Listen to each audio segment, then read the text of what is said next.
to an energetic, jacked up crowd here in Pennsylvania. They love you here in this great state. But first, let's talk about last night. You were in Iowa for the GOP Lincoln dinner. I didn't think it was possible for you to rattle off.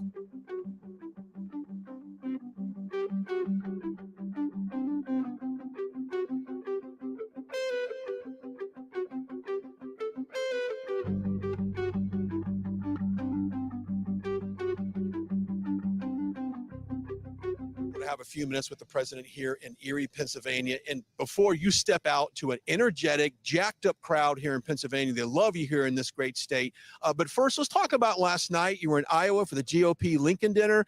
I didn't think it was possible for you to rattle off so many accomplishments in under 10 minutes. I really worked at it. That was not easy. You're right. I had to speak fast, and we had a fantastic evening. It was a beautiful evening. We really dominated the evening, I will say. And you see the polls that are coming out. We've never had polls like this, so strong. And we love the people, and they like us.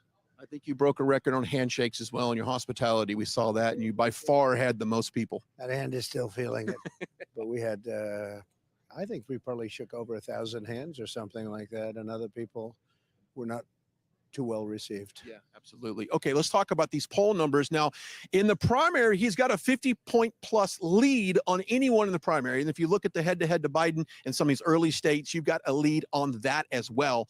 Thoughts on the polls? Well, the polls have been great. It started off before I announced. We didn't know exactly, and nobody really knew. You never know about those things. But we thought we were very popular. We had a great 4 years, one of the best 4 years of any president. And it turned out that the people acknowledge that, and they want that. And it's been really amazing. And then you have the witch hunts that go on. As Democrat witch hunts are always cheating on elections. And that actually boosted us because the Republicans see exactly. They understand it. They get it better than anybody, frankly. So it's been great. We're leading by 40 and 50 points. And we're leading Biden in most polls by quite a bit. Which is the general population as far as the general polls goes. That is the most important thing is about taking back this White House. Let's talk about the economy. I talked to a lot of seniors, Mr. President. This is not the country they grew up in for several reasons, culturally speaking, the way society is. But let's talk about Bidenomics, because that is crushing seniors that are on a fixed income. Their pensions or retirement funds, for whatever reasons, is not making ends meet. What can we do economically to turn this country around? Well, I think Bidenomics, more than anything else, is showing inflation. And inflation is a killer. It's killed countries for hundreds of years. You look back at Germany many years ago and plenty of other countries. They almost ceased to exist because of inflation. Inflation is absolute cancer, and we have inflation, and I don't think it's showing it even as bad as it is, believe it or not. And the only way they're going to kill it is to kill the economy, and they're trying to kill the economy, and what they have is the remnants of Trump. We created something so strong with the tax cuts and all the other things we did, and they say it's just sort of running on the fumes of what we did. But now the economy is starting to go bad, and very bad thing. But the inflation is really a disaster for seniors and frankly, for everybody. One final question. As we walk around, we talk to everyone, all your supporters, and there's thousands of them out there. How do you do this with all the legal stuff that's on your mind? You're still the most optimistic person that I know. And how do you stay so strong through these tough times? So it's the most often question. People say, how do you do this? We have these thugs. I mean, they're thugs. And they go and they wait. You know, it's why didn't they do this 2.5 years ago? You know, this is 2.5 years ago stuff. This had to do with things that they were talking about January 6th years ago. And they wait till the election and they do it, they file it. And they do that just as really election. If you look, it's misinformation, typical misinformation, but it's election interference. And they are dirty players. They cheated on the other election, on the 2020 election. We got the most votes in the history of our country for a sitting president, and we lost. Supposedly, we did much better the second time than the first time. If we got the first time numbers, there was no way we could lose. But we lost. It was a rigged election, a disgrace. And now what we're doing is the numbers are better now. I mean, everything that we see is better now than it ever was. The enthusiasm is better now than it was 2 years ago and 3 years ago and frankly 7 years ago. We've never had anything like it. You even see it coming in from the plane where the people are on the streets and they're waving flags and waving everything. But it's a terrible thing that these are thugs. The DOJ, the FBI, what they're doing is so bad for our country, so bad for America. I'm talking at the top levels, and so bad for America because I know so many people in the FBI, such fine people, they hate what's happened to the FBI, and people hate what's happened to the DOJ. They're using the DOJ to try and win an election that shouldn't be won because the man's incompetent, he's corrupt. And now I can say things that normally, out of respect for the presidency, I would never have said things like I can say now because they've broken the veil. And when you break the veil, I'm allowed to do what I have to do. And he's the most corrupt president we've ever had. He's the most dishonest. He's the most incompetent. He can't put together two sentences. And they tell us, oh, he's our president. The guy can't put together two sentences. And he's really potentially leading us into nuclear war. He said the other day that we have no ammunition. We're a country with no ammunition. Number one, that shouldn't have happened. Number two, how do you say a thing like that? China's just licking their chops when they hear that. No, we're being led by a corrupt and incompetent man, and it shouldn't happen. Yeah. As Mr. President, always a pleasure. Thank you so much. I know the nation's praying for you. Thank you. Thank you. All right, we'll get back to the program here in just a few minutes, but I want to take time to talk about our friends over at the Birch Gold Group. Now, we're up against another government shutdown, and how they usually deal with it is spend, spend, spend. Now, while our government is giving each other high fives, your savings and investments are losing value due to the weakening dollar. Now, we can end this cycle and diversify right now into gold. And our friends at the Birch Gold Group want you to take that first step in investing in gold, silver, and precious metals. And when you open a gold IRA, now check this out. For every $10,000 you spend by December 22nd, the Birch Gold Group will send you a free gold bar. Just simply text the words Trump to 989898 to claim eligibility before Black Friday. You got to do it before Black Friday. Now, the Birch Gold Group can help you convert an existing IRA or 401k into a gold-backed IRA with no money out of pocket. Now, no money out of pocket. Plus, you'll still get the gold bar for free. Now, don't let your savings become a victim of this further devaluation of the dollar. Text the words Trump to 989898 to our friends over at the Birch Gold Group. And remember, take advantage of this before Black Friday and get all of the benefits of investing in gold, silver, and precious metal. And do not let the looming government shutdown prevent you from protecting your savings and all of your investments from going down the drain. Diversifying gold, silver, and precious metals only from our friends over at the Birch Gold Group. Now, back to our programming. My towels solved the problem that we've all had with towels. You go into the stores and they feel lotiony and soft, but then you get them home and they wind dry you. That's why I made my towels. They actually work. Jay Trump. And I'm proud to be an American, where at least I know I'm free. And I won't forget the men who died, who gave that right to me. And I gladly stand up next to you and defend her still today. 'Cause there ain't no doubt I love this land. God bless the USA.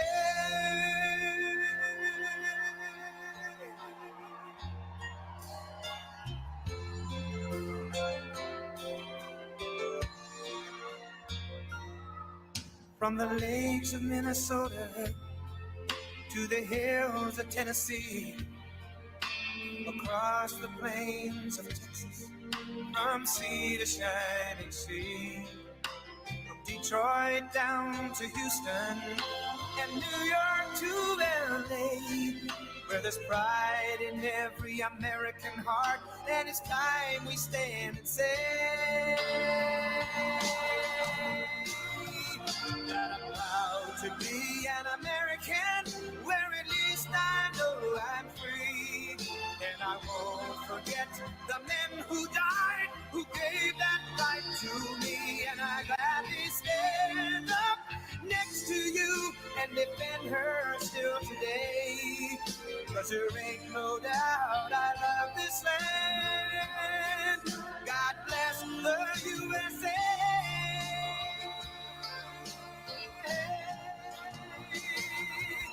And I'm proud to be an American, where at least I know I'm free. And I won't forget the men who died, who gave.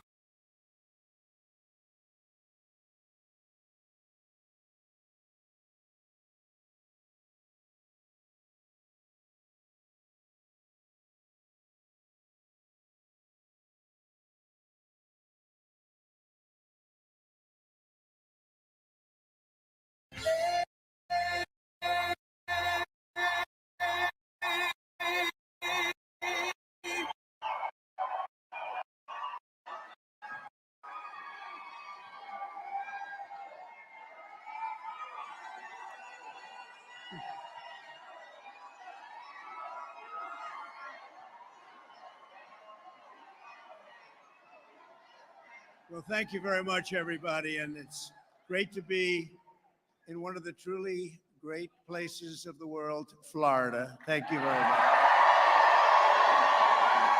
And hello to all of the true American patriots of the Florida Republican Party. These are tremendous people. I know them all, actually, and they are tremendous people, and they love our country, and I love them. And I'm pleased to report that just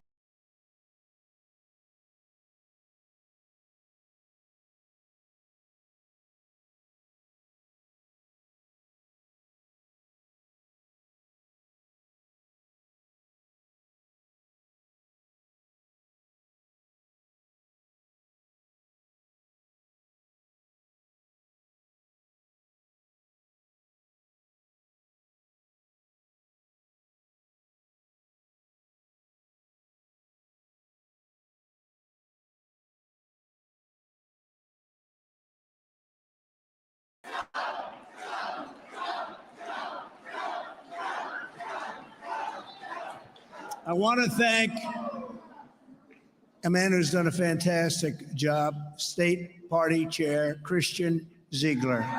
Thank you, Christian, wherever you may be, Christian. There's a lot of people out here.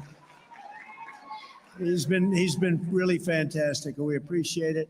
And some really incredible warriors first and friends second, I think I could say, because they're warriors for our country. They love our country. They want our country to do incredibly well and be smart and safe. And that's not what's happening right now. We have a mess on our hands. We've never seen anything like it. What's happening now, I don't think this country has ever seen anything like it, from Afghanistan, the most embarrassing moment in our history, to inflation, to allowing what happened in Israel and allowing what happened in Ukraine. Millions of people are being killed, millions and millions of people. None of this would have happened. Inflation wouldn't have happened. Bad economy wouldn't have happened. None of it would have happened. But these are people that fight, and they fight so hard for you. I watched numerous speeches that they just made. They were incredible, and they're incredible people. They are members of Congress, Matt Gaetz. Where is Matt? Matt, thank you. Thank you, Matt. Great job. I'll tell you, he loves your state, and he loves our country, and they all do. Thank you very much, Matt. Good job. A friend of mine who has been absolutely incredible, and he's a star, and I've been with him actually for a long time. Years ago, he gave me an award. I said, you know, you ought to run for politics someday. He made such an impression, and he did, and he won right from the beginning. Byron Donalds. Where's Byron? Thank you, Byron. And his great family, and his wife, who knows more about education than just about anybody I know. So stay handy, okay? Stay handy. Thank you, Doug. A warrior who really understands what's happening in the world and really understands the military and everything having to do with the military. And I can tell you that the man following likewise. These are two incredible people, very, very strong on military. If we'd listened to their advice, we wouldn't be in the problems we are right now. Michael Waltz and Corey Mills.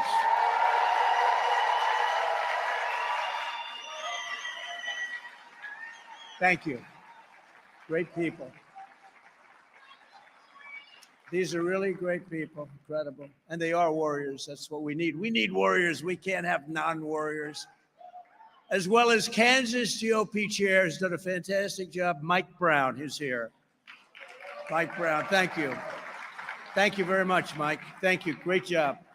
How are we doing in Kansas? Pretty good? I hear good. Good. I think we're doing good there. And today I'm very grateful to receive the endorsements of 7 additional Florida legislators. And you know what? I'll announce them and I'll say, come on up. And if those great congressmen and Christian want to come up, you can come up too, because I see this is a very large stage. There was no holding back. So if you guys want to come up, come on up. State Senator Debbie Mayfield. Debbie's great. And State Representatives Jessica Baker, Webster Barnaby, Mike Beltran, David Boreal, Kevin Steele, Paula Stark. Thank you very much. Ileana Garcia and Elena Garcia. What a nice looking group of people. And also with us, who gave us the endorsement a little while ago, and just 2 great friends. I said, well, we have to bring them up too. Well, not really, sir. They did it before. I said, we're going to bring them up. They were early and they were great, and they are great. Juan Porras and Randy Fine. Thank you very much. Thank you. Thank you, fellas. Thank you.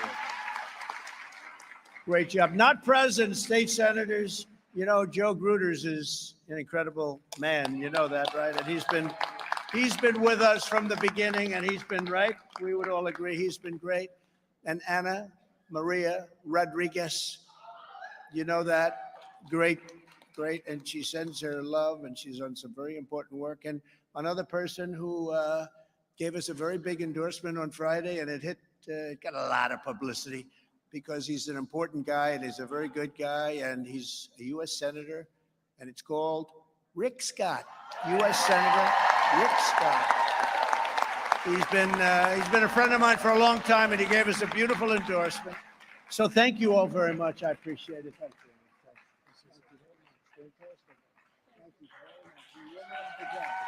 We will not forget. We're going to win. We're going to win big.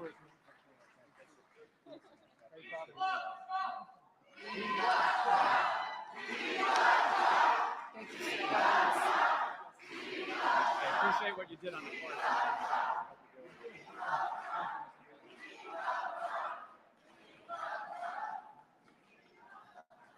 Great people.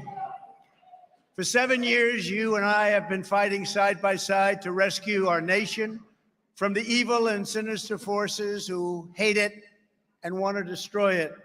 Now we're approaching the most critical battle of our lives. Exactly 1 year from tomorrow. 1 year, we're getting there.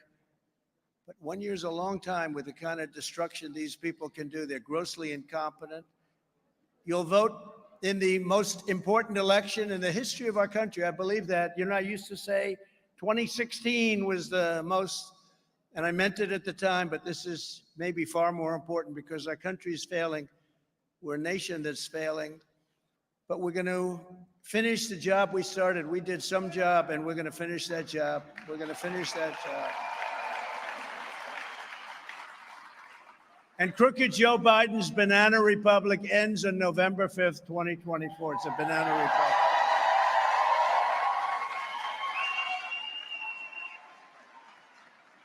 Job number 1 will be to stop the invasion on our southern border. 3 years ago, we had the most secure border in U.S. history. We never had a border as secure, and that included drugs, Human trafficking, we had the best numbers we've ever had in the history of our country, and now we have the worst numbers probably in the history of the world. There's never been a border like this. There's never been anything like it when you see what's coming in from mental institutions and prisons all over the world. We built over 500 miles of border wall, got Mexico to give us 28,000 soldiers free of charge. And for those people that talk about Mexico, you know, I said Mexico is going to pay for a piece of the wall. They paid for much more than that. They gave us 28,000 soldiers because there was no way legally they could pay for our wall. You know, they tried to work that, but they paid much more. They paid for our soldiers, and that wasn't easy to do. They also did many other things for us, and now we have, as you probably know, we have a caravan heading up. That's the biggest one anyone's ever seen, and Biden has no clue as to what to do. But I know what to do.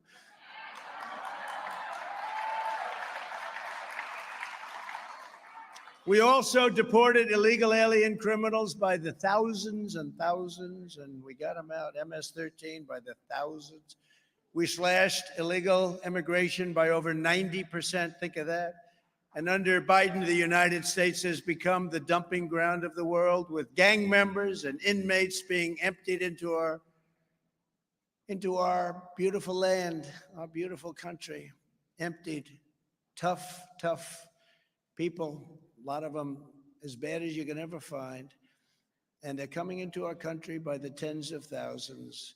Also, terrorists are pouring into our country. Many, many terrorists are coming in. Thousands of middle-aged men are coming in. Young men are coming in. Everyone's saying, how come they're all so young and so strong?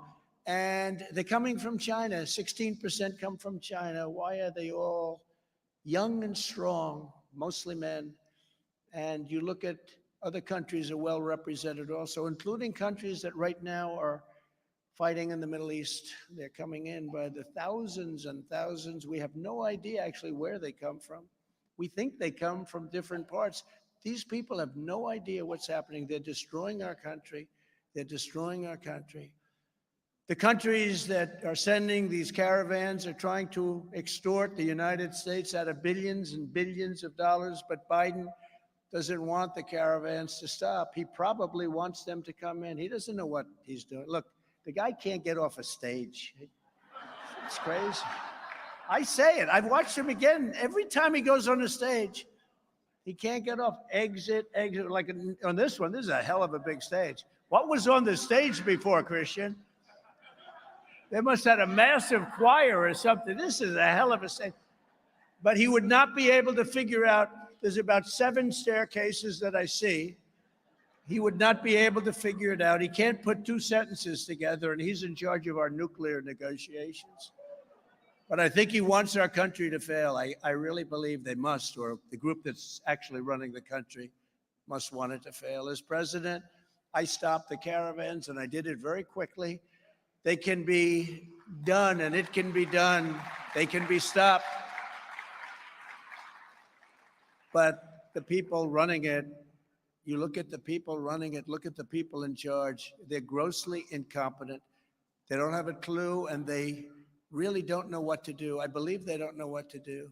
I don't think that somebody can say, isn't that a wonderful thing?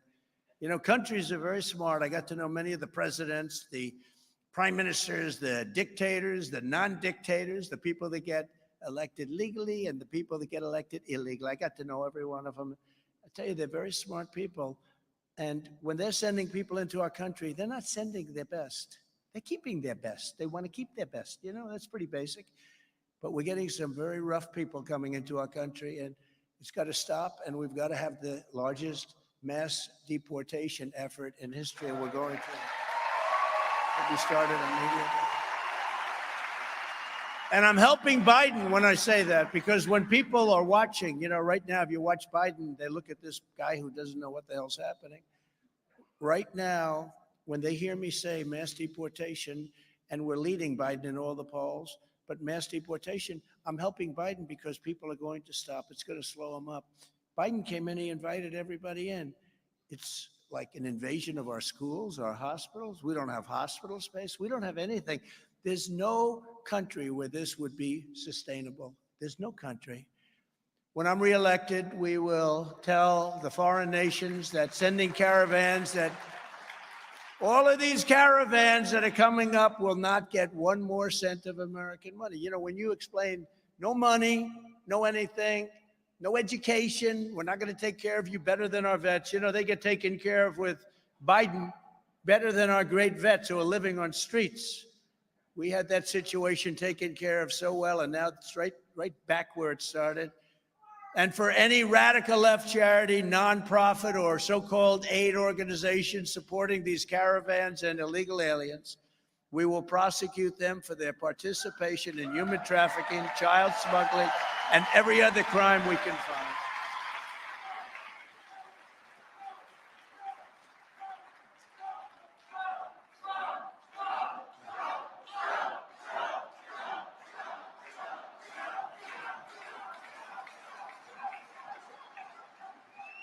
So Crooked Joe Biden, you know, I changed the name. It was Sleepy Joe. And Hillary's sort of gone now. So, and you know, I know what you mean, what they have done, what these people have done to our country. But I said, do we want to go with Sleepy Joe? Because now, you know, I believe in a lot of words out there, a lot of great words. We can use 1 per person. We don't need to use it on 2 people. So it was a great day for Hillary about 2 months ago when I said, we're not going to call her Crooked Hillary anymore. We're just going to call her maybe Beautiful Hillary. She's a beautiful woman. And I think she and Bill, they have a great relationship. You know, she and Bill went out and they celebrated that night because she was no longer called Crooked Hillary. I just felt that the term, especially what they're finding in Congress and all of the things that they're finding, I thought crooked would be a better term. Crooked Joe Biden. Let's do a poll right now. Do you mind? Let's do it. So we have Sleepy and we have Crooked. And just shout out which one you like. And we'll start with Crooked, all right? Should he be Crooked Joe Biden? That's tough to beat. That's a tough one to beat. Sleepy Joe Biden. Okay, Crooked Joe.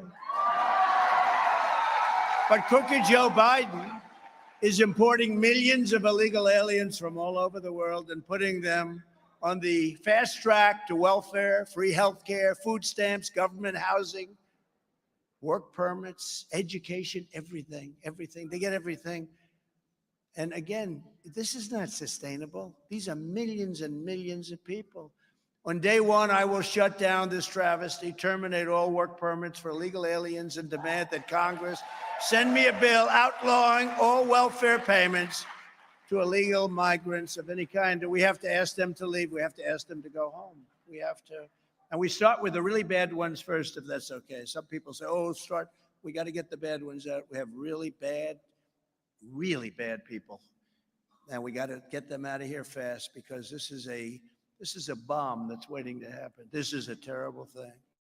And I will invoke the Alien Enemies Act to remove all known and suspected gang members like MS-13, drug dealers, and cartel members from the United States, ending the scourge of illegal alien gang violence once and for all. The violence is unbelievable. We had it close to stop. We took out thousands of MS-13, probably the toughest gang. History says when you see somebody with tattoos all over their face and bad phrases like destroy the USA, like all sorts of bad things on their face and on their forehead, history says it's not going to work out too well. We're going to get MS-13 out. We took out thousands and thousands. And you know, the countries, Honduras, Guatemala, they didn't want them, El Salvador, they didn't want them back. They didn't want them back. And when we said, get them out, I was informed by generals, I was informed by everybody, you can't because they won't take anybody back. And I said, what do you mean? Under the Obama administration, they wouldn't take anybody back. They put airplanes, big commercial planes on the runways. So we'd put them in a plane, would fly, we couldn't land, they came back. And this went on for years, never took them back. I said, so tell me about it. What's happening? He said, they just won't take them back. They don't want them back. I can't blame them. And I said, how much do we pay them as a group? How much money? You know, we give everybody money. We pay everybody money. It's ridiculous. You want to know the truth. But I said, how much do we pay them? $750 million a year. I said, so we give these countries 750, they won't take them back. That's right. I say, stop payment immediately. No more money. The following.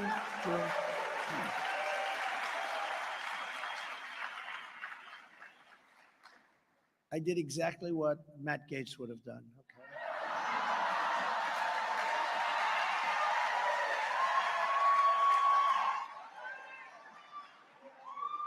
Except he might have been a little bit more violent about it. But I said, stop payment on the $750 million immediately. And the next day I go into the Oval Office, and I got there nice and early. I like to get there early. I mean, it's the Oval Office. You like to be in the Oval Office. And I get there, and I had 3 separate phone calls from the heads of each country. Mr. President, we don't understand. We understand that you are stopping payment. Why? I said, because you know why? You're sending people into our country. They're sending these people, by the way. These people don't just happen to go into a caravan. They're sending. The countries are putting them in. And you're sending us a lot of bad people, and you're sending very dangerous people, including terrorists, and we're not paying anymore until we can bring them back into your country. May we call you back, sir? They called back about 2 minutes later. They said, it would be our great honor to accept MS-13 back into our country. So they had a problem for 7 years. They had that problem. I got to take care of it in about 4 minutes. And we brought them back by the tens of thousands. And now they all come flowing back through this border. It's so horrible and such a shame. But I already started the process, would have had it completed very quickly, and we wanted to end birthright citizenship. I heard a couple of your speakers in the plane where you touch a piece of our land and congratulations, you become a citizen. By the way, there's no country in the world that does this stupid stuff. If you touch a piece of land, you go through years of litigation and, you know, nobody ever shows up. They say, come back in 4 years. We think we'll get you a trial date. Just a touch, 1 foot, that's the end. You can't do anything. Not going to happen. Using Title 42, we will stop, and we did, all people coming in with very, very bad diseases that other people can catch. You know, you have people coming in that are very, very sick. And it's horrible that they are so sick, but they come in with diseases, and the disease spreads all over our country, and it's been happening, and we're just not going to take it anymore. We're not. And I'll end the child trafficking crisis by returning all trafficked children to their families and their home countries, and we'll do that immediately. Under Biden, the same people who raped, tortured, and murdered Israeli men, women, and children. So sad when you saw that. So it would have never happened with us. You know why? Because when I was president, Iran was broke. They were broke. You know that, right? For a reason, Byron could tell you. Byron, you knew that? Byron knew it very well. Michael knew it very well. Corey knew it very well. They had no money, and they weren't spreading terror because they couldn't. And I told China, if you buy 1 barrel of oil, you're not doing business in the United States, so we're going to put 100% tariff on everything that does come in. I told India the same thing. I told everybody. And they all listened, and they stopped. And we had something that was incredible. We had the Great Terror Organization totally stopped. They stopped. And we had no problem. You know, for 4 years, we didn't have an incident. Think of it. And I didn't want to talk. I wanted to say it so badly, even during the campaign, where we did much better than we did the first time, by the way. We got millions and millions of more votes. But I wanted to say it so badly. There's been no terror. We put the terror ban. We put everything. We did things that nobody's ever done before. We had no terror for 4 years. We had no problems for 4 years. And I couldn't talk about it because I didn't want to say it, and the next day something happens. That happened to them, actually. You know, they said, well, we're doing good. But they weren't doing good. We're getting beaten up. But they did it, and then they had the attack, like 1 day after he made the statement. As soon as he made the statement, he had the attack. How about the man, and I'll ask you, the military people here, including the congressman, he said, I hope they don't attack us from the north, because that's our weak spot. Now, who the hell would say that? I watched him, security advisor. He said, I hope they don't attack Israel from the north because that's our weak spot. Who the hell would say that? Now, I'd say, I hope they attack us from the north because that's the toughest spot of all. And they wouldn't do it, right? No, I watched this guy saying, I hope they won't. And who would say this? So Biden said this a couple of months ago. We have no ammunition with the United States. You know, I rebuilt the United States military. We rebuilt the whole military. One of the many things we did. Of course, we gave a big chunk of it to Afghanistan, one of the most pathetic situations I've ever seen. But we rebuilt the entire military, and we had so much ammunition, we had to take warehouses all over the country and beyond the islands. We had so much ammunition, and they've used the ammunition, just like they've used all the oil that we put into the strategic reserves. It's at the lowest level it's ever been right now. The lowest level it's ever been, and we bought it very cheaply. And all of these things, there is nothing. I can't think of one thing in 3 years that these people have done that's good. But Biden got up and he said, we have no ammunition. Now, number one, we should never be put in that position. But assuming it's true, who the hell would say it? You think President Xi of China and Putin and all these, do you think they hear that statement a little bit? They can't believe what's happened to this country. You know, they respected our country when I was there. They respected your president. I will tell you that. And so did Kim Jong-un of North Korea. They respected us. And we were safe because they respected us. We were very, very safe. And they never talked to us the way they talk to this group. I mean, China talks to us like we're children, which we basically are mentally. If you look at our leaders, they're less than children. I just met some children that are far smarter. They're like 6 years old. They're smarter than Biden by a lot. And that would include in his prime. I'm not just talking about that. On day one, I will restore the Trump travel ban on entering from having people that like to blow up our shopping centers and kill our people and do lots of bad things. Entry from terror-plagued countries. We will not allow people to come in, and we will implement strong ideological screening for all immigrants. We did that, and it was unbelievably successful. It was done at the Supreme Court. They approved it, and a lot of people were a little surprised, but it was a great thing. And, you know, again, we had no problem. I didn't talk about it, but I talked about it as soon as I left. I talked about it because it was an amazing thing we did. We were having a lot of problems like World Trade Center, like a lot of other problems, and we had no problem during that 4-year period because they knew they cannot mess around. We had it tight. If you hate America, if you want to abolish Israel, if you sympathize with jihadists, and then you don't want your country to do well, you don't want your country to be successful, you're just not going to get in. You're not getting in. You're not coming into our country. On every policy, from the border to energy, from immigration to education, crooked Joe Biden always takes the side that helps America's enemies every time. The guy doesn't have a clue. He helps the enemies, and now we know why. Because Joe Biden is corrupt, and he's incompetent, and he's totally compromised. They are bribing our president. They're bribing our president. And you see this week, the House Republicans published explosive evidence.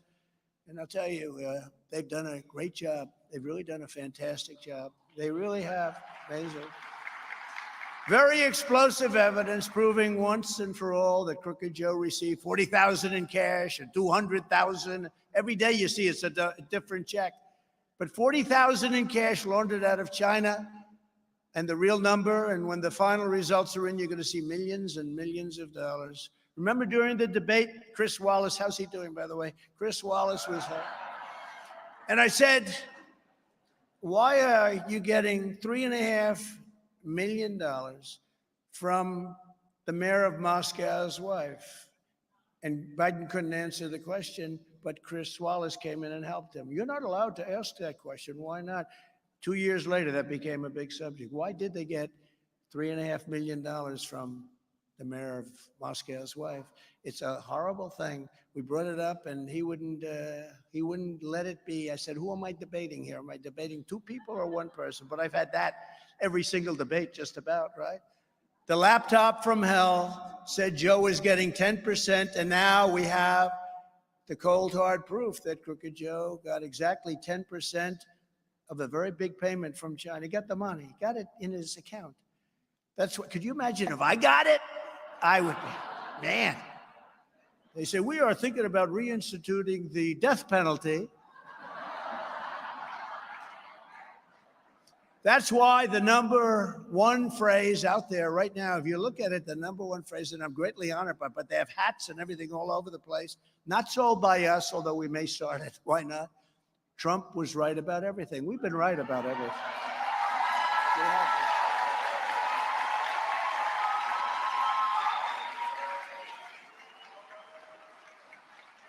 And 3 years ago in that same debate, Crooked Joe stood on the debate stage and said, I quote, "I have not taken a penny from any foreign source ever in my life." I mean, that's one of the greatest lies in history, right? And he said no one in his family had ever taken or made any money from China. Well, he's better off if he puts it just China, because how about all the others? But China was a big payer to them. Now we have pictures of the checks deposited directly into his account. If Joe Biden was not guilty, and everybody knows he was, he just lies. There's never been anybody that lied. Listen, the other day they were talking about truckers. He said he was a trucker. Then they were talking about airline pilots. He said he was an airline pilot. No, he said he was an airline pilot. Then they were talking about tractor operators. He said, when I operated a tractor, he never operated a tractor. But probably his biggest sin of all, to all of those that like sports and love golf and everything, he said he was a 6 handicap golfer. Now, I have to tell you, you don't know many of you about golf, but 6 handicap's a pretty good golfer. You know, they're percentage-wise not many. And I watched him take a swing.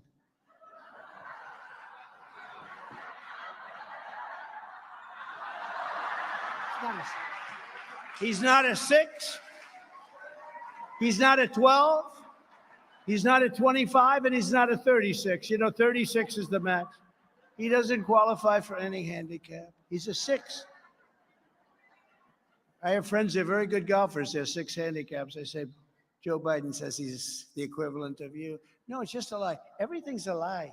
The whole thing is a lie. The whole election was a lie.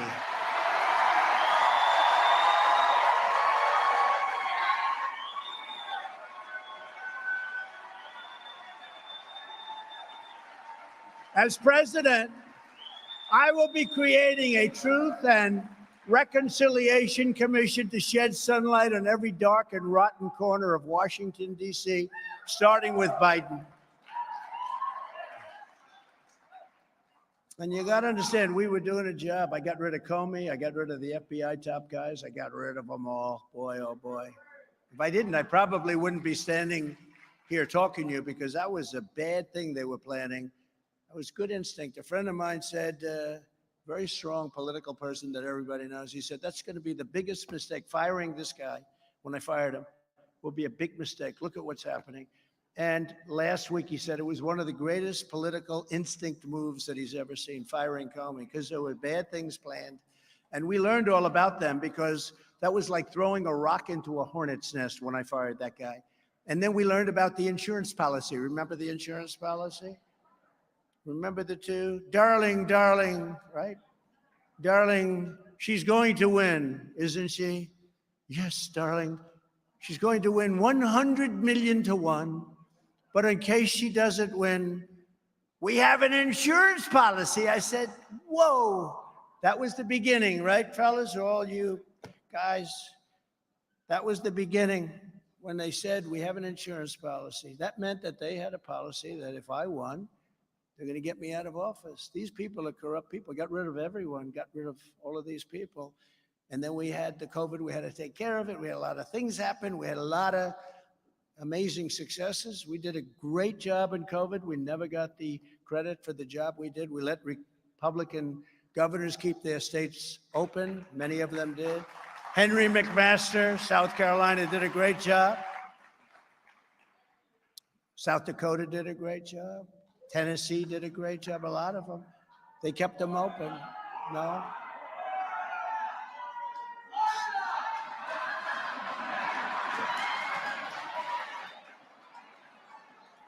I will say this, every Republican governor did much better than the best Democrat governor, it's true.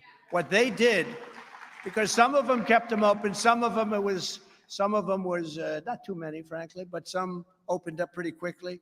But the Democrats kept them closed like it seemed like forever in all instances, and they really did a terrible job.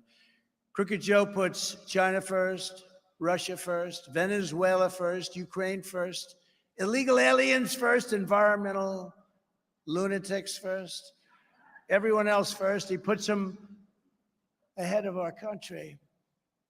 But he puts America last. He puts our workers last. He puts our industries last. He puts your families last. Puts everything that's good last. That's what happens. I put America first every single time.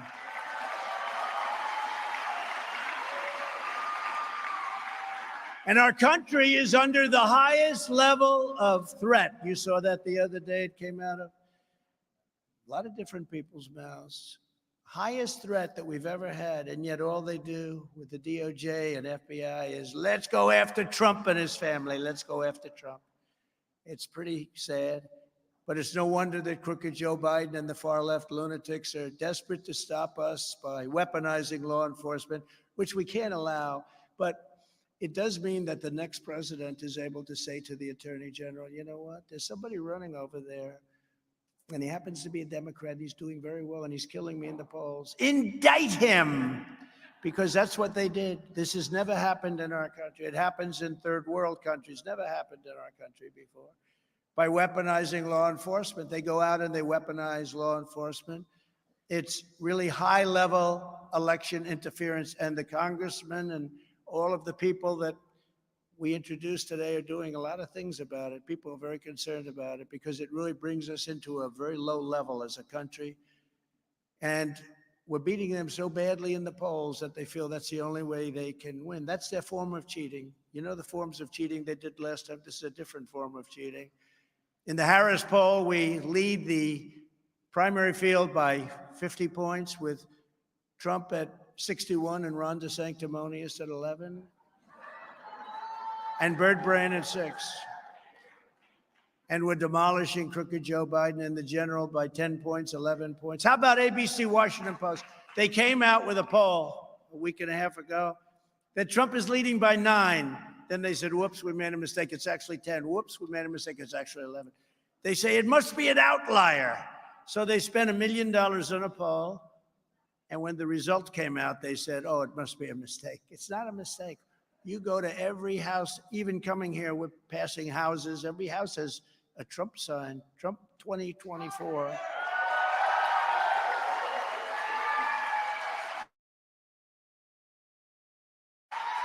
What we have counters, you know, the vote counters are far more important than the candidate. Isn't that sad that we would have to say that?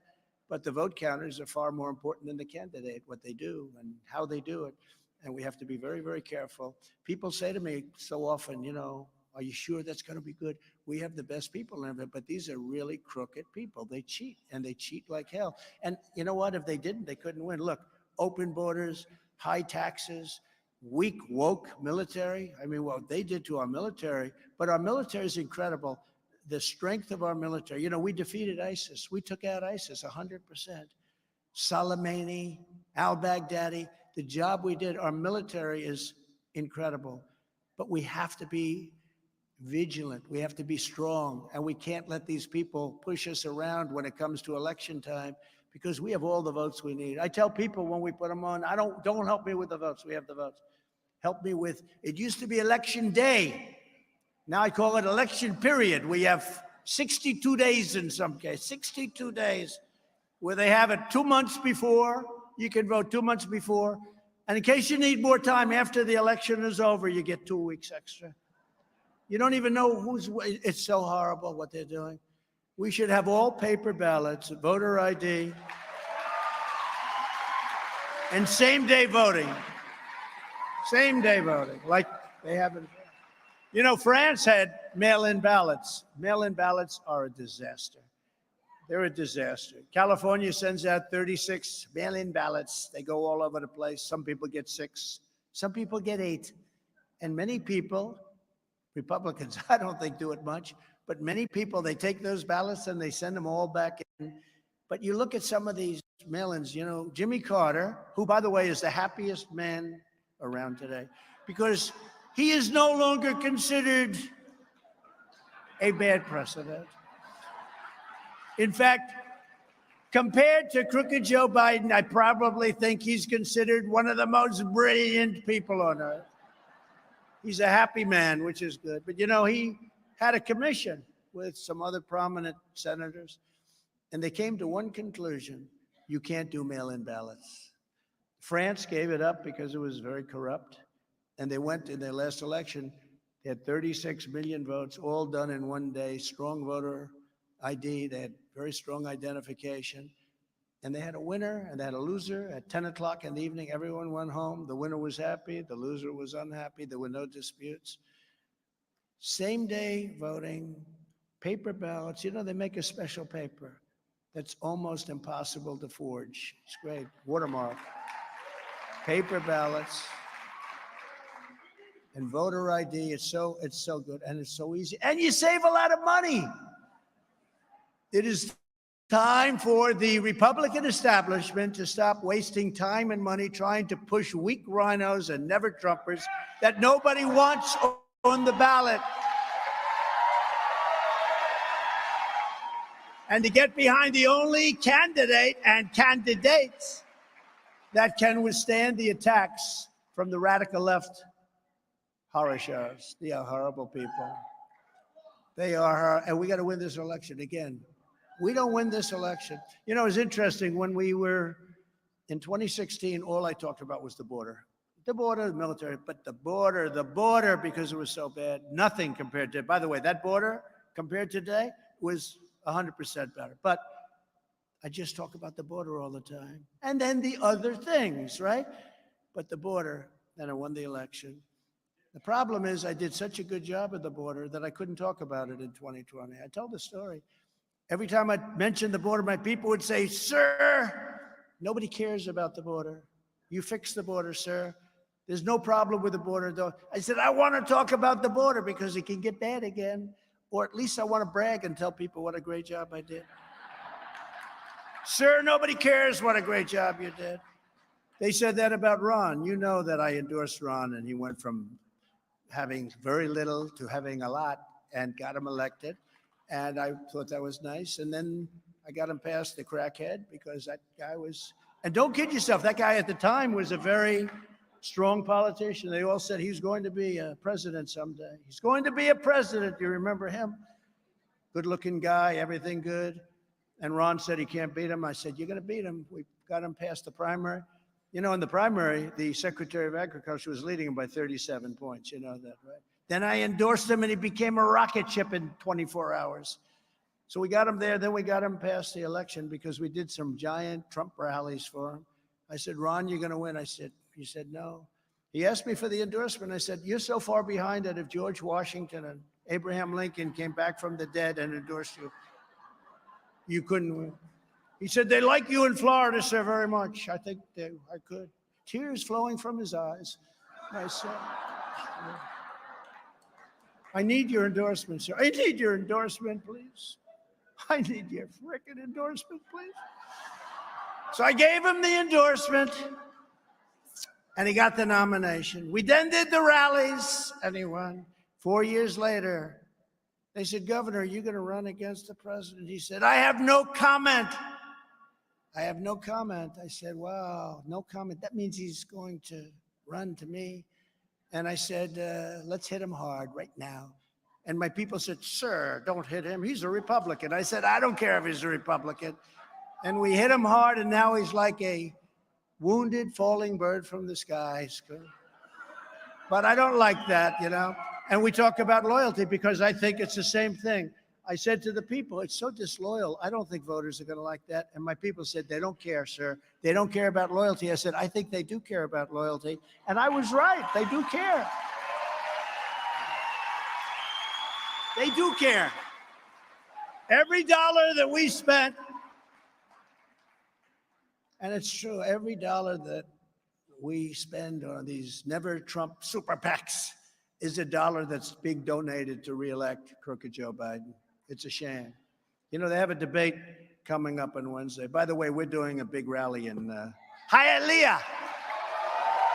You'll all be there. You'll be there. You're all going to be there. Every one of you got to be there. No, it's going to be a big rally.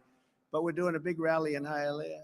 It's some people would call it counter programming. I said, you know, I never thought of it that way, but I guess that would be a good name, wouldn't it? But, you know, the last debate had the lowest ratings in the history of presidential debates. Did you know that? And this one should do slightly worse. But they have a debate coming up. People don't want debates. I mean, I heard they booed Christie off the stage today. Is that true?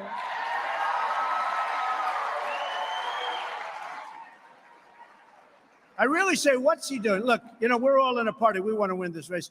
What's he doing? The guy's, he's at 1.5. Okay? And how about Ada Hutchinson? You have Ada, not Asa. Ada! No, you had Hutchinson. And I heard he got booed off. Who got more boos? Who got louder boos? Christie or Ada Hutchinson? Christie. No, I heard they virtually booed him off the stage. Because you know what? What's it all about? He's just doing it because I didn't give him a job in the administration. What's he doing? And why would I do a debate when Christie, sir, I'm sorry, he is not a fat pig, okay? This man, he said, he is not a fat pig. No, it's true. And you can't use the term fat. You're allowed to use the word pig, but not fat. No, the man just said, he's a fat pig. And I said, no, he's not a fat pig. So now the press can't kill me because all I'm doing is responding. I'm responding. He is not a fat pig.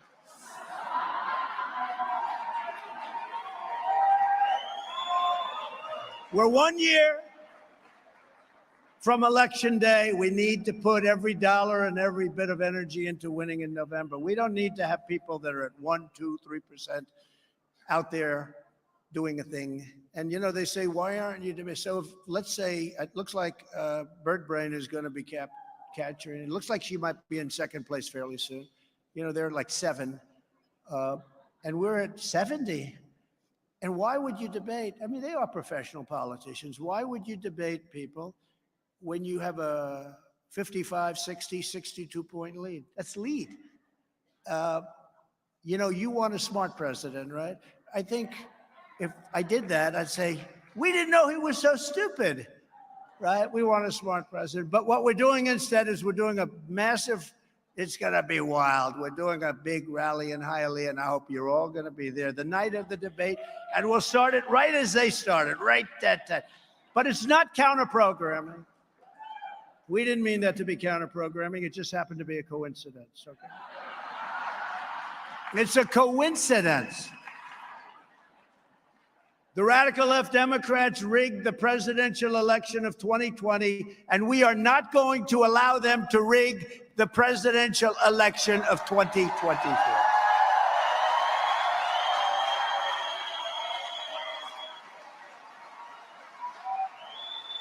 Right?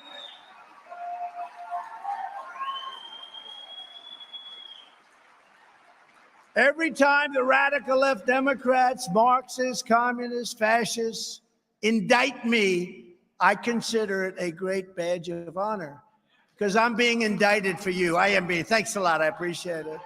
I'm being indicted for you. And I tell this story, did anybody ever heard, I'm sure you never heard of the gentleman, Al Capone. Did you ever hear of Al Capone? Alphonse Capone. He was the meanest of all. If he had dinner with you and if he didn't like you, he'd kill you the next day. He only got indicted one time. I got indicted 4 times within a period of about 90 seconds. If I fly my plane over a blue state, I have to go to a grand jury the next day, and then they indict. No, they've weaponized this stuff. Alphonse Capone. This was a serious Scarface, right? Scarface. Had a large scar from here to here, and he didn't get that from playing tiddlywinks. He got that from being tough, but he only got indicted one time. Never forget, our enemies want to take away my freedom because I will never let them take away your freedom. That's what it's all about.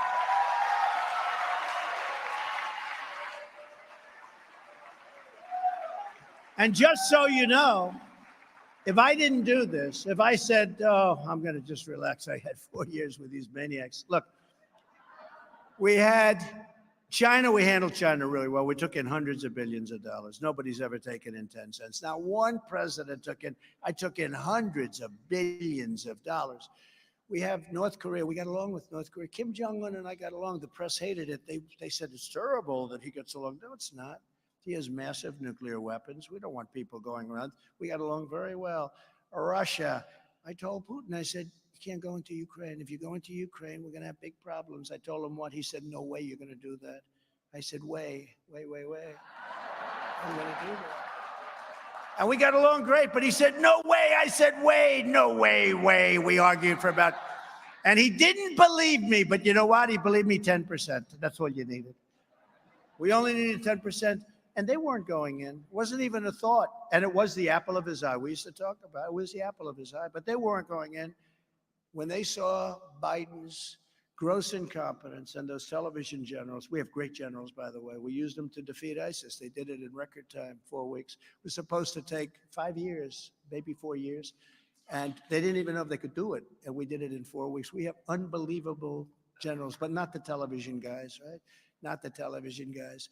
But when you look at the things we did and what we've done and how we've done it, it's incredible. And we can do that again. We can do it again, and we can do it very quickly. We're going to do it very quickly.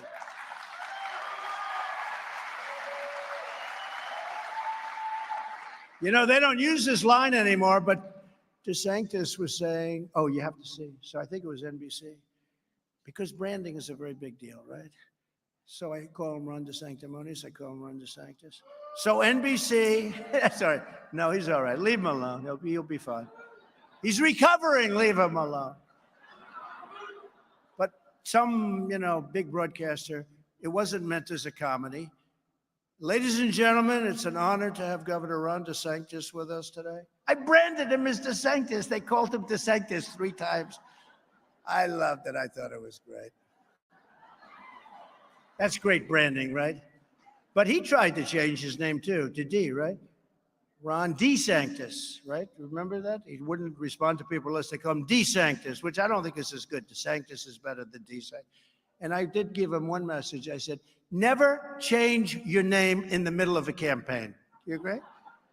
But we're doing good. We're doing good with everybody. We have numbers that nobody's actually ever seen before. And we're going to, most importantly, we're going to do great with Biden. Because I don't know if he gets to the starting gate. Who thinks he's going to get to the starting gate? Does most?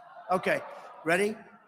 He gets to the starting gate. He does. Who thinks he gets to the starting gate? That's not good news. Who thinks he doesn't get to the starting gate? We have great confidence in our president, don't we? No, when you think that he's in charge of nuclear negotiations with Putin and Xi and all these guys that are at the top of their game. They are at the top of their game. I know them very well. I got along with them all well. It's funny. I got along with the really tough guys, but the ones that were weak, I didn't get along with them so well. It's sort of a weird feeling. One of the strongest of all is Viktor Orban. And Viktor Orban of Hungary. And he has the privilege of fronting on Ukraine and Russia. The only one. He fronts them both, knows them very well. And they interviewed him last week. You probably saw this. Became actually a big story, which is shocking that the fake news would put it in. They said, what would you tell President Biden to do to solve the whole world? By the way, this isn't just the U.S. with all the things that are going wrong. The whole world is blowing up because of us, the whole world. What would you do?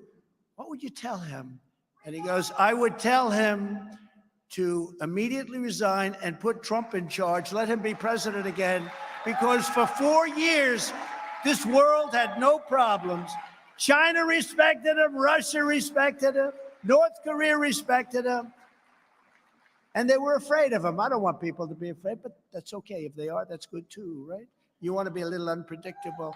But Viktor Orban, who's really a tough guy and a respected guy, he said, put Trump back. When Trump was here, we had no problems. We didn't have problems with China going into Taiwan, which they want to do immediately. You know, the day I left, they flew 28 bombers right over the middle of Taiwan because that was a signal. But it was a great honor that he made that statement. In the end, they're not after me, they're after you, and I'm just standing in their way. And you know that's happening. That's what it is. Remember this, and it is true. If I didn't do this, or if I was number 4 or 5 or 3, instead of leading him and everybody else in the polls, this wouldn't be happening. If I didn't run, or if I were doing poorly and I was way in the back, like Christie and Ada, you know, this would not be happening. This would not be happening. But if it is happening, it's okay because, you know, somebody asked me the other day, you've gone through so much.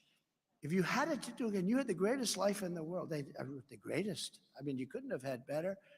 But I love our country. Our country wasn't having such a great life. But they said to me, if you had it to do again, would you do it again? I said, without question. I answered that question because we have to save our country. We have to save our country, and we will save our country.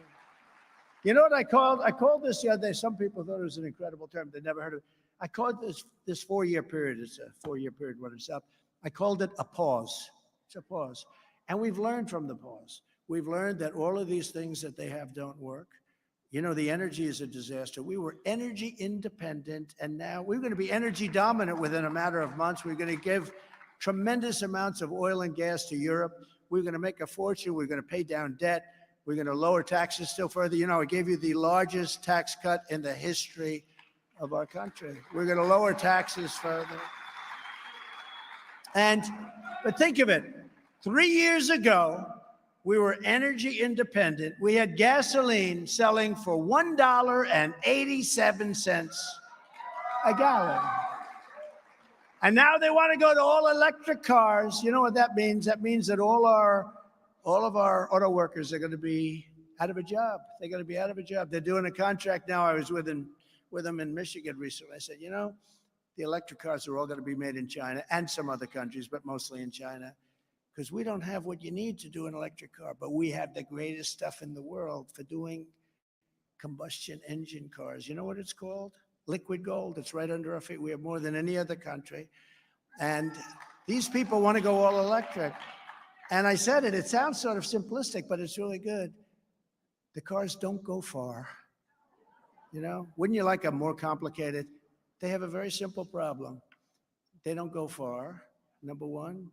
If you want to go to the local deli, I think an electric car is a fantastic thing to have, right? The greatest feeling for a person that goes, gets a brand new, is the first 10 minutes of a charge. After that, they're a basket case trying to figure out where the hell they're going to get a charge. But you know, how about this mandate? All cars will be very shortly electric. And you know, they subsidize all the car companies. That's why the car companies are doing it. If they didn't subsidize it, then because they lose a fortune every time they make a car. Just like on the windmills, they subsidize every windmill. They subsidize it. And the windmills now are all breaking down. Do you see what's going on? First time I've seen it. I've been preaching against these things. They're horrible for the environment. They kill all our birds. They're destroying our seas. The whales are, you know, we had one whale in 10 years get washed up ashore in New Jersey. Now they're coming up every week. They're being destroyed because of the sound and the vibration. It's so bad. And the subsidy is massive. But with the electric car, so they want to go all electric. And the problem is really very expensive. They don't go far. But worse, they want to go to all electric trucks. And I have friends in the trucking industry. In fact, I think they're going to probably support me because these guys are going to put them out of business. You talk about a supply chain. The supply chain is going to be a disaster. So if you buy a great truck today, great truck with diesel, they have these massive tanks, but not that big compared to a battery. The battery would take up most of the truck. And they can do, like a Peterbilt, they can go 2,000 miles on a nice large tank of diesel fuel, right? 2,000, remember that. An electric truck can only go 300 miles. That means you have to get it charged 7 times, and it takes long to charge. You know, it doesn't go quickly, it takes a long time. And yet they want to go to all electric trucks. Plus, there's a difference in power and there's a difference in torque. It doesn't work. And one of the trucking companies said, you know, sir, for 50 years, he's one of the biggest guys, great guy. He said, for 50 years, I buy trucks. And every time I buy a truck, every year they get better and stronger and everything is better, just better. Incredible what they've done.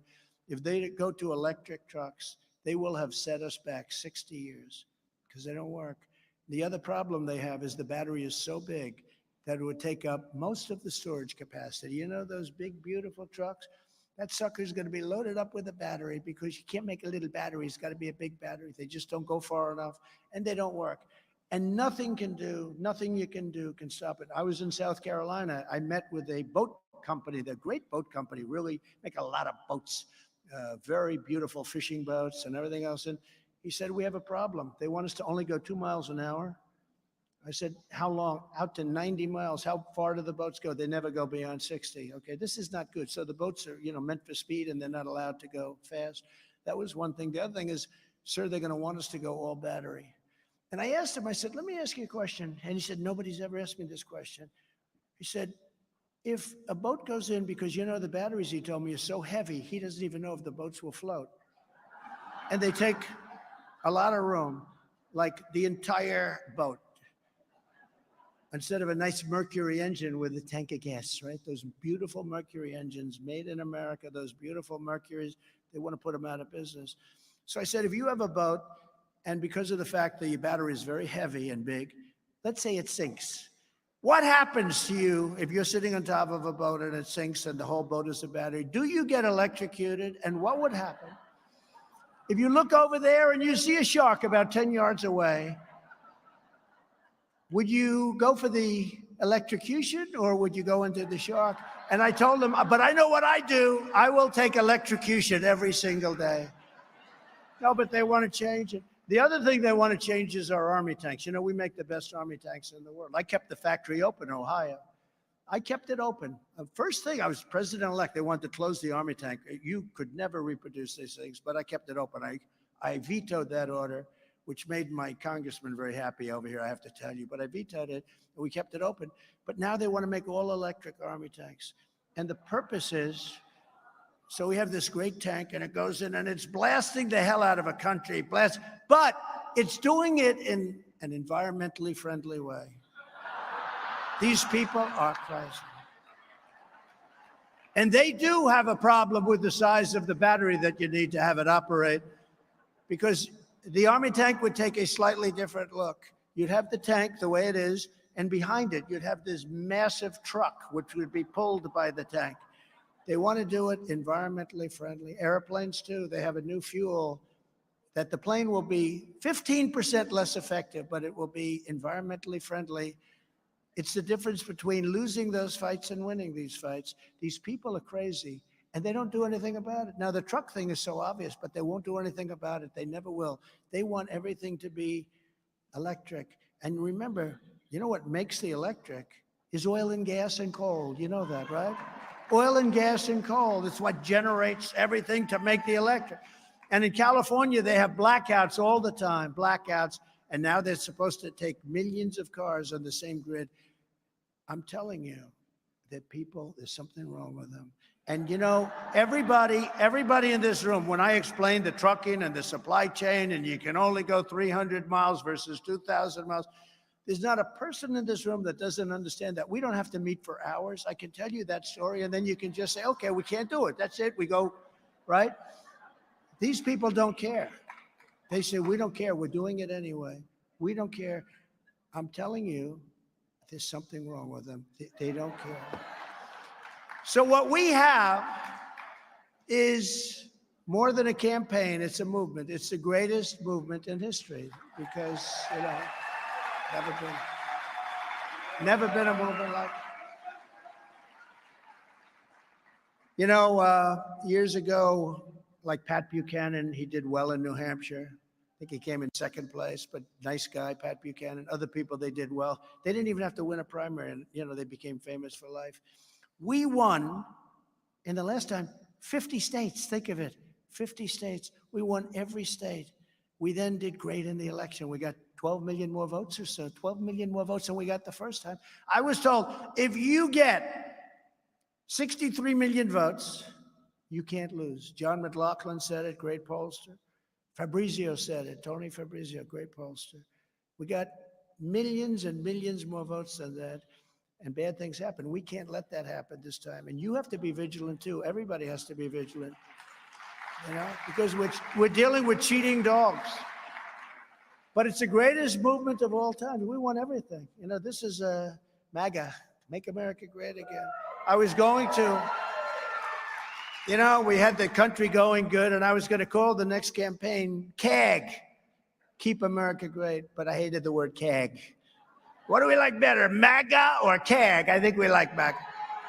But I was going to call it, so I said, well, wait a minute, Keep America Great Again. But the problem is, when you look at what's happened, we're lucky we didn't call it that, because America, we love America, and we're going to make it great again, but it's not great right now. It's been laughed at all over the world. People think that we're a disintegrating nation. We're just a horribly failing place. Everything is going wrong. We give money to everybody. I mean, we give billions and billions and billions away to people that don't even like us. I read the other day that in Afghanistan, this year we gave $7 billion to Afghanistan. How the hell did that happen? And it's just the craziest thing, and we're going to change it all. We had it so good. This thing was running so good. We got hit with the COVID. Then we all of a sudden, when we finished off with COVID, we did the biggest ventilator. We were giving ventilators all over the world, getting the goggles and the outfits and everything. We did a great job, but nobody knew what it was. But when we got hit with COVID, it was something that was incredible. It was so bad. We got it done. Think of it, what China did to us with COVID. Think of it. All from the Wuhan lab. I said it was from the Wuhan lab. I felt confident it was from the Wuhan lab. I saw body bags, thousands of body bags around the Wuhan lab. It was from the Wuhan lab. They tried to blame it on France, on Italy, on anybody, on American soldiers. But when we got hit, as we were leaving, our stock market was higher than it was just prior to COVID coming, and nobody thought a thing like that was possible. The stock market was actually higher than it was just prior to COVID. And, we had so many people that did such a great job in this country, but we had this country going. We had the greatest economy in history. We had no inflation. We were all of the things that we talked about with energy. We were at a level that we've never been at, and we were ready to rock and roll. And then we had a terrible result in an election that should have never happened. We ended the NAFTA disaster, the worst trade deal ever made, and replaced it with USMCA. Nobody thought that was possible. The congressmen here, most of them didn't think it was possible because we had to go through Congress. We had to end it. It had tremendous constituencies. The best trade deal ever made was the USMCA.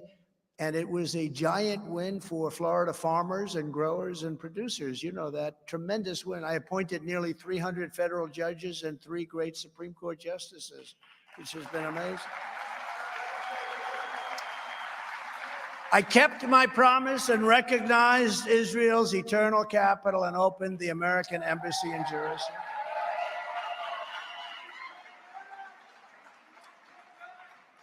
I also recognize Israeli sovereignty over the Golan Heights. And really, probably most importantly, but they did nothing with it, I withdrew from the disastrous Iran nuclear deal, but they were supposed to do something with it. And you could have, because of it. Iran didn't have any money.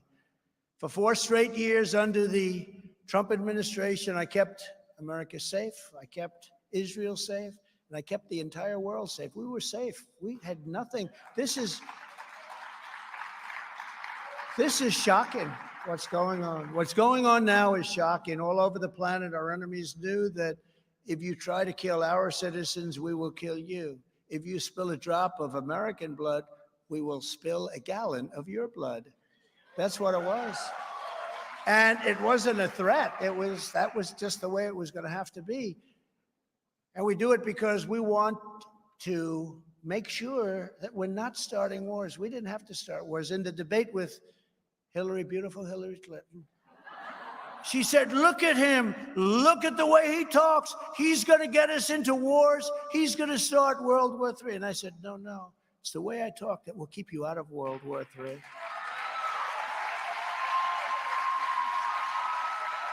And when you think of it, how important elections are, you'd have millions of people alive right now if the election wasn't rigged. They'd be alive. Ukraine, Israel, the attack would have never been made. All these people would be alive. The cities would be thriving. To every American who is petrified that Joe Biden's catastrophic weakness will bring our country to ruin, which he has a great chance of doing, it's close to that anyway, close to economic ruin. I make you this promise as your president, and nobody else can say it. I will restore peace through strength. And yes, I am the only one that will prevent World War III, because we are very close to World War III. And I know all the players. I know them all. I know them all, every one of them. We will prevent. And this won't be a First World War, a Second World War. This will be obliteration, because the level of power, of weaponry, of power, you've never seen anything like. You don't want to see it. You don't want to see it. When they talk about global warming, because in 250 years, our ocean's going to be 1/100 of an inch higher. And they never mentioned the power of nuclear weapons, where one madman can do damage the likes of which nobody has ever seen before. It's just crazy. It's just crazy to see it. It's crazy to talk about it. But I will stop, and it'll happen very quickly. There will not be a World War III, and we are closer than anybody understands. To protect our citizens from foreign threats, I will build a state-of-the-art missile defense shield. We will build that. We will build that. We need it. And it'll be jobs for America. It'll be built in America. You know, we developed the technology, nobody else, by the way. And a lot of people are like, oh, we developed the technology. No, technology was developed by us, and it works. I mean, you see it. You know, Ronald Reagan wanted to do it, but at that time, they really didn't have the technology. The concept was good, but they did. We have unbelievable technology. You can shoot a needle out of the air. It's incredible. But we do that. Wouldn't you feel a little safer, a little more comfortable if we could do that? And it's jobs in America. I will end Joe Biden's war on American energy and unleash our most powerful economic weapon. This is our most powerful economic weapon. You know what it is? Drill, baby, drill. Most powerful weapon we have.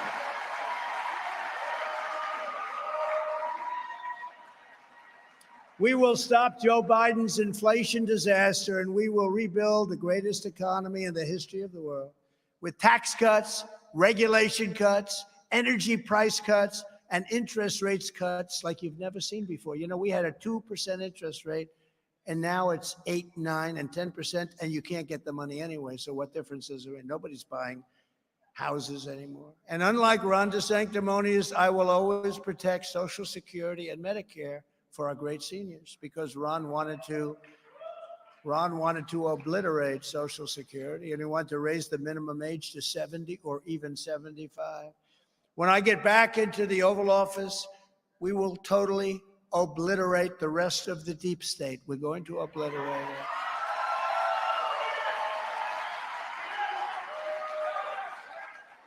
And we will together restore law and order in our country. We will completely overhaul the DOJ to investigate every Marxist prosecutor in America for their illegal, racist, and reverse enforcement of the law. And on day one, I will also sign a new executive order to cut federal funding for any school pushing critical race theory, transgender insanity, and other inappropriate racial, sexual, or political content on our children. And I will not give one penny to any school that has a vaccine mandate or any mask mandate. We're not kidding. There will be no mask mandates. And incredibly, that I even have to say this because it's so ridiculous that it could even be a subject, I will keep men out of women's sports. And just as I did for 4 years very successfully, nobody's done it like I did, I will fully uphold our great Second Amendment. I will fully uphold. And I will continue to protect innocent life. We will restore quickly free speech, and I will totally secure our elections so catastrophic results like we had cannot be had again. That can't have. To have a great country, you need borders and you need free and clear and beautiful elections, and we don't have either. This is what we must do in conclusion to restore our country to greatness. The USA is a mess. Israel is under attack. Our economy is cratering like we haven't seen before. Inflation is out of control. China, Russia, Iran, and North Korea formed together as a menacing and very destructive force. Our currency is crashing and will soon be the world's standard gone. It'll be gone. It'll be absolutely no longer the world standard, which will be the greatest single defeat of our country in over 200 years. If that happens, we will indeed be a third world country. None of these things, thank you, will ever happen with me, not even a little chance. Just like Russia would have never invaded Ukraine, China would not even have thought about raiding Taiwan, and the attack on Israel would never have happened, would have never happened. And we would have left Afghanistan with dignity and strength and pride instead of the greatest embarrassment in our history. If you took the 10 worst presidents in the history of the United States and added them up, they would not have done near the destruction to our country as Joe Biden and the Biden administration have done. They wouldn't have done near. So we are a failing nation. We are a nation in very serious decline. And now these radical left lunatics want to interfere with our elections by using law enforcement. It's totally corrupt, and we will never let it happen. If you want to save America from crooked Joe Biden and other people that are probably really running the country, then get every patriot you know, get them out to vote in the Florida primary on March 19th. And 2024, remember, it's our final battle. We're either going to have a country greater than ever before, or we're not going to have a country at all. It's our final battle. With you at my side, we will demolish the deep state. We will expel the warmongers from our government, and we will drive out the globalists. We will cast out the communists, Marxists, and fascists. We will throw off the sick political class that hates our country. We will rout the fake news media. We will evict Joe Biden from the White House, and we will finish the job that we so brilliantly started. It was doing so beautifully. The great silent majority is rising like never before. And under our leadership, we're doing it together. The forgotten man and woman will not be forgotten any longer. They will not be forgotten any longer. They've been forgotten. They weren't forgotten for 4 years, but they will not be forgotten any longer. With your help, your love, and your vote, we will put America first, and we will make America great again, greater than ever before. Thank you, Florida. We love you, Florida. God bless you all. God bless you. Thank you.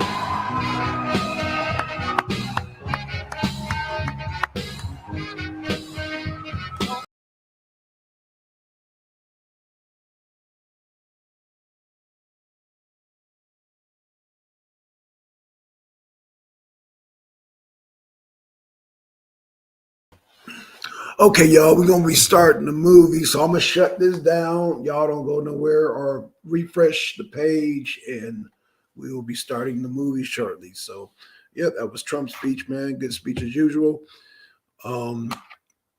Let me shut this down. Hope y'all enjoyed it, and we'll be right back.